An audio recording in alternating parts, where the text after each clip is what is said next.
নমস্কার সবাইকে। আজ আপনাদের দেখাবো কিভাবে বাড়িতে বসেই আপনি জন্ম সার্টিফিকেটের জন্য আবেদন করতে পারেন এবং সেটি 7 দিনের মধ্যেই আপনার অনলাইনের মাধ্যমেই পেয়ে যাবেন। তো প্রথমে আমরা গুগল সার্চ ইঞ্জিনে চলে আসবো। এখানে সার্চ করে নেব জন্ম মৃত্যু।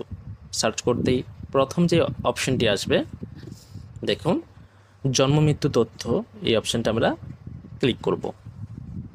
ক্লিক করতে বন্ধুরা দেখুন এরকম ওয়েস্ট বেঙ্গলের একটা ইন্টারফেস বা জন্ম মৃত্যু তথ্যের যে অনলাইন আবেদন করতে হয় তার সাইটটি ওপেন হয়ে গেছে। এখানে দেখুন ডান দিকের কর্নারে সিটিজেন সার্ভিস বলে একটা অপশন আসছে এবং এখানে দেখুন বার্থ বলে একটা অপশন আসছে এবং অ্যাপ্লাই ফর নিউ রেজিস্ট্রেশনে আমরা ওপেন করে নেব। ওপেন করতেই দেখুন বন্ধুরা এখানে আপনাকে একটা মোবাইল নাম্বার দিতে হবে, সঠিক মোবাইল নাম্বার দিতে হবে। তো আমার মোবাইল নাম্বারটা দিলাম এবং গেট ওটিপি বলে একটা অপশন আসছে, এখানে আমরা ক্লিক করে নিলাম। ক্লিক করতে দেখুন বন্ধুরা এখানে আমরা ওটিপিটা এন্ট্রি করে নেব এবং সাবমিট ওটিপি বলে একটা অপশন আসছে, এখানে আমরা ক্লিক করব। ক্লিক করতেই দেখুন বন্ধুরা বার্থ রেজিস্ট্রেশনের অ্যাপ্লিকেশন ফর্ম চলে আসছে।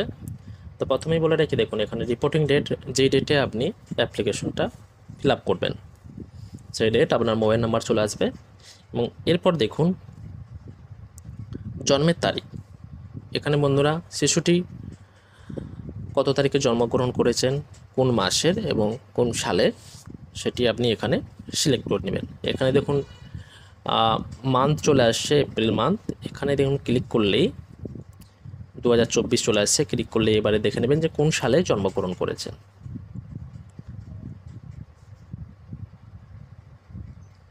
এরপর দেখুন লিঙ্গ, শিশুটি কোন লিঙ্গের সেটা আপনি এখানে সিলেক্ট করে নেবেন এবং শিশুটির নাম প্রথম নেম দিবেন, মানে প্রথম নামের প্রথম নাম দেবেন। তারপর যদি মিডিল নেম থাকে সেক্ষেত্রে মিডিল নেম দেবেন এবং লাস্ট নেম যেটি আপনার পদবি সেটা দেবেন। এবং এরপর দেখুন মাল্টিপল প্রেগনেন্সি, শিশুটি কি সিঙ্গেল জন্মগ্রহণ করেছে নাকি টুইন্স, সেক্ষেত্রে যেটা হবে সেটা আপনারা সিলেক্ট করে নেবেন। এক্ষেত্রে দেখুন এরপর দেখুন প্লেস অফ বার্থ বা জন্মস্থান, শিশুটি যখন জন্মগ্রহণ করেন তখন সেটি কোথায় জন্মগ্রহণ করে, হসপিটালে, বাড়িতে কি আদার্স, যেখানে হবে সেটি আপনারা সিলেক্ট করে নেবেন।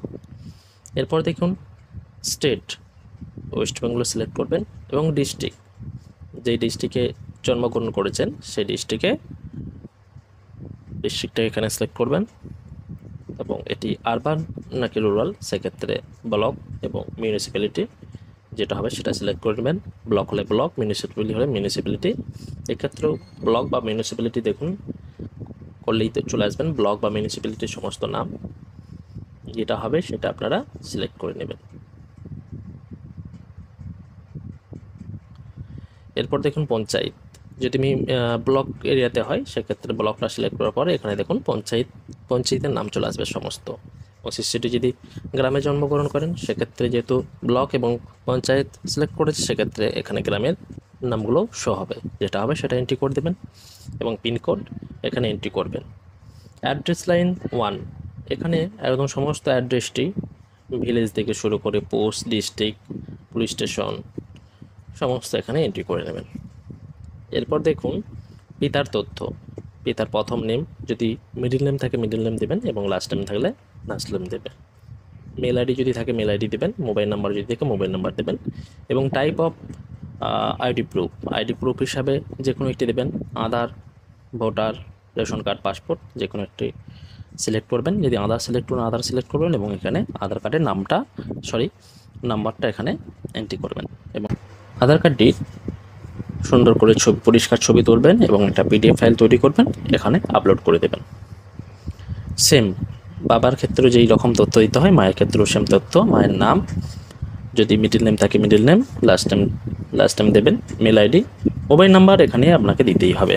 দেখুন বন্ধুরা রেড কালারের যে স্টার মার্কগুলো আছে, এই রেড কালারের স্টার মার্কগুলো থাকা মানেই আপনাকে এখানে ফিল আপ করতেই হবে।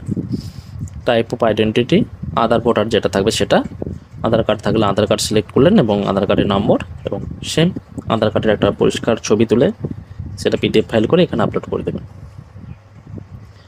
শিশুর জন্মের সময় মাতার ঠিকানা, বাড়ির নাম্বার দেবেন, হাউস নাম্বার দেবেন, স্ট্রিট নাম্বার দেবেন, লোকালিটি অঞ্চল বা পোস্ট অফিস, পিনকোড, স্টেট তো ওয়েস্ট বেঙ্গলই থাকবে, ডিস্ট্রিক্ট যেটা হবে সেটা দেবেন,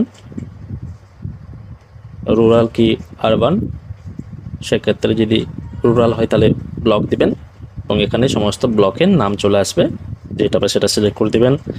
পঞ্চায়েতেরও নাম চলে আসবে, ব্লকের নাম চলে আসলে পঞ্চায়েতেরও নাম চলে আসবে এবং এখানে আপনার গ্রামেরও নাম শো হবে, দিয়ে দিলেন।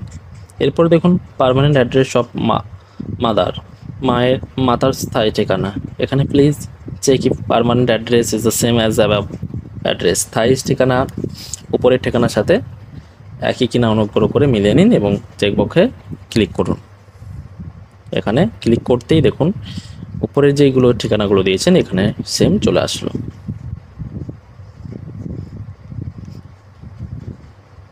এরপর দেখুন যদি আপনি যে এই ফর্মটা ফিল আপ করেছে সেক্ষেত্রে তার নাম দেবেন এবং তার ডেজিগনেশন, যদি আশাকর্মী এটা ফর্মটা ফিল আপ করে তাহলে এখানে আশাকর্মীর নাম দেবেন এবং তার ডেজিগনেশন আশা করবেন, এবং আশাকর্মী যদি না যদি ফিল আপ করে, যে ফিল আপ করবে তার নাম এবং এখানে আধার বলে একটা অপশান আছে এটা ক্লিক করবেন।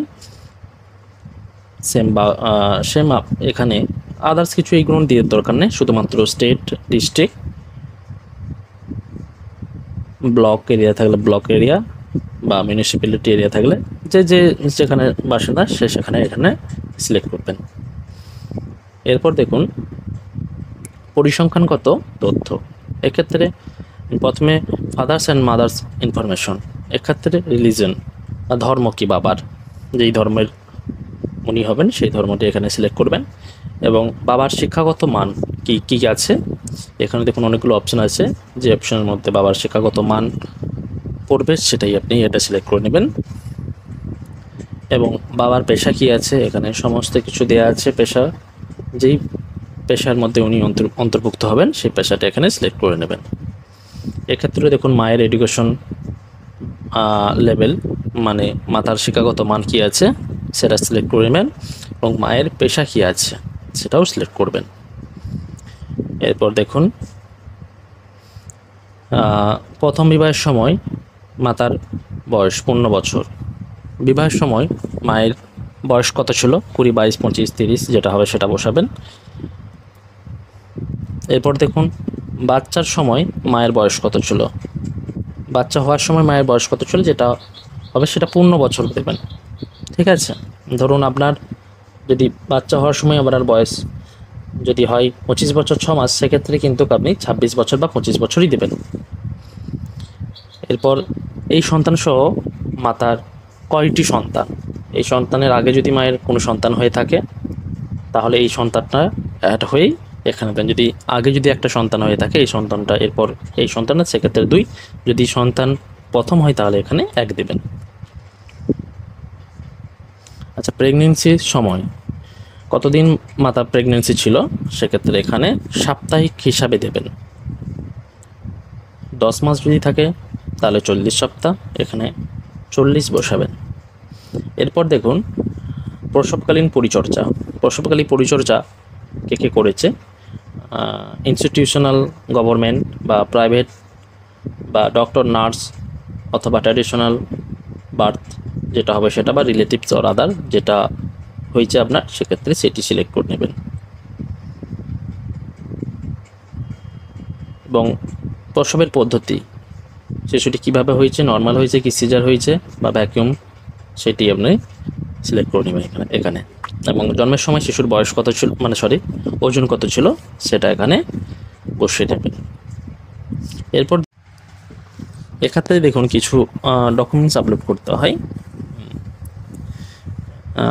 দেখুন ফর্ম নাম্বার 1, এখানে ফর্ম নাম্বার 1 একটা পঞ্চায়েত থেকে নিয়ে আসবেন এবং সেটা ফিল আপ করে পিডিএফ ফাইল আকারে এখানে আপলোড করবেন।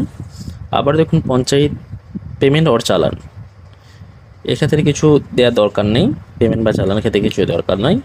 এবং পারমিশনে যদি থাকে কিছু, সেক্ষেত্রেও একটা পারমিশন ফর্ম পাওয়া যায় ব্লকে, তো এখানে আপনি সেটা পিডিএফ পিডিএফ ফাইল আকারে এখানে আপনি আপলোড করে সাবমিট করবেন এবং 7 দিনের মধ্যেই আপনি পেয়ে যাবেন বার্থ সার্টিফিকেট অনলাইনের মাধ্যমে।